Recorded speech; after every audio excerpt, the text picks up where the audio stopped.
Hi, let me introduce in this video the model checker tool in Altair HyperMesh and more particularly how to customize it. For this purpose, I am going to use the following really simple model containing only 2 components and 4 C-quad shell elements. And let's talk about the mesh connectivity, how to check and catch the mesh connectivity issue in this model.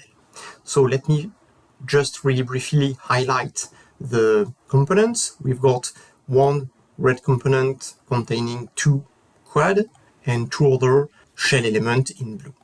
Those elements are connected to each other. If I select 2 of them and ask to find the attached entity, as you can see, the shell elements are sharing the same node. Only one node there and one node there.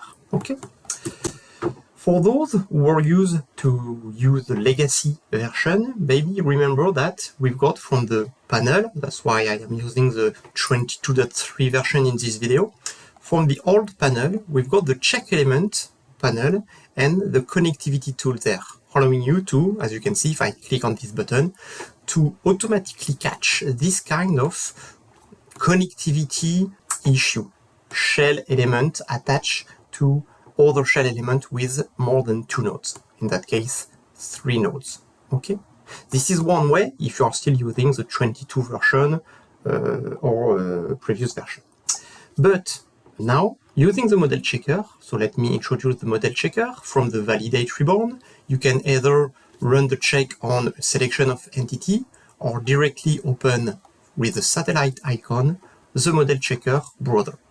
From this browser, as you can see, the checks that are predefined checks available are organized into 3 categories: information, warning, and errors.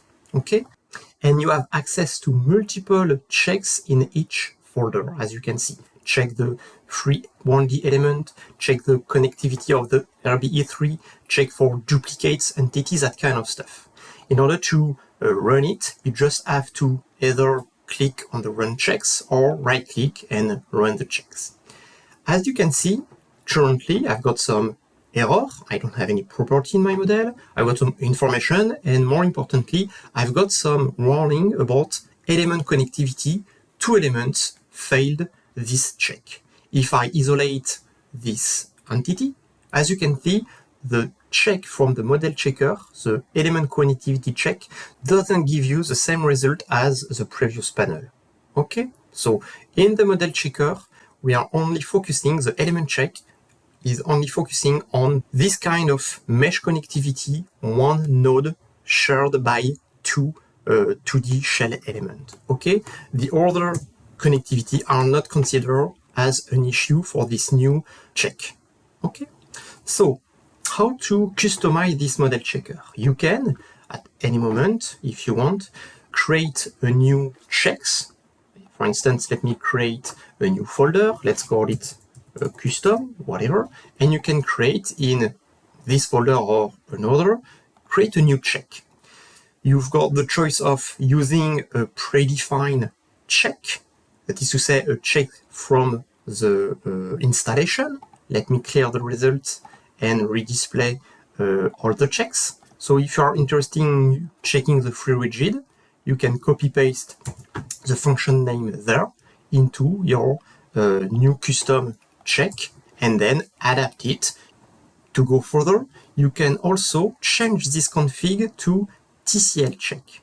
By doing that, you can now, instead of using a functionality that is implemented in the core function of HyperMesh, you can define and select your own TCL script. Let me show you that. So let me go to my directory, demo, model browser, model checker, and connectivity.tcl. Let me edit this file in my text editor and let's select it there. Okay. This check will be based on element, and it's not an error but a warning. Okay, let's go back to Notepad, and my TCL script contains the following command: a procedure with this name called check con for check connectivity, selection of element or the displayed element, the command allowing me to check the connectivity of the element, the same connectivity check used by the previous legacy panel, and just giving back to the GUI some useful information about the status of the check. Is it failed? Is it not failed? That kind of stuff. Okay. So the last thing that I have to do is to copy-paste the procedure name and put it as function name.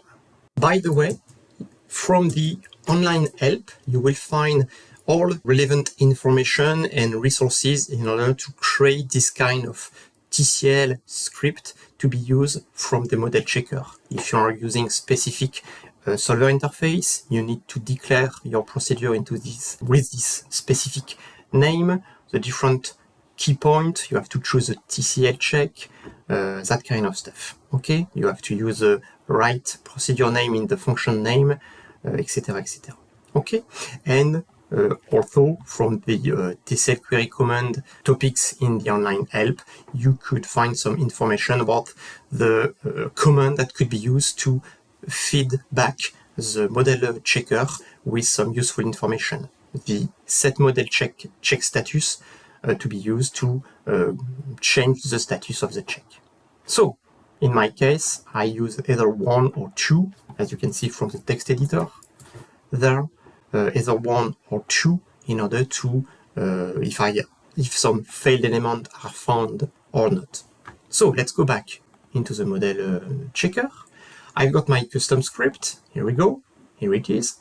It is defined, so let's directly run it. And as you can see, in that case, I still have found 2 failed elements. My model checker status is on failed, and the 2 entities, the 2 elements that are sharing more than 2 nodes, 3 nodes, are found and highlighted. And I can isolate those entities and manually delete one of them.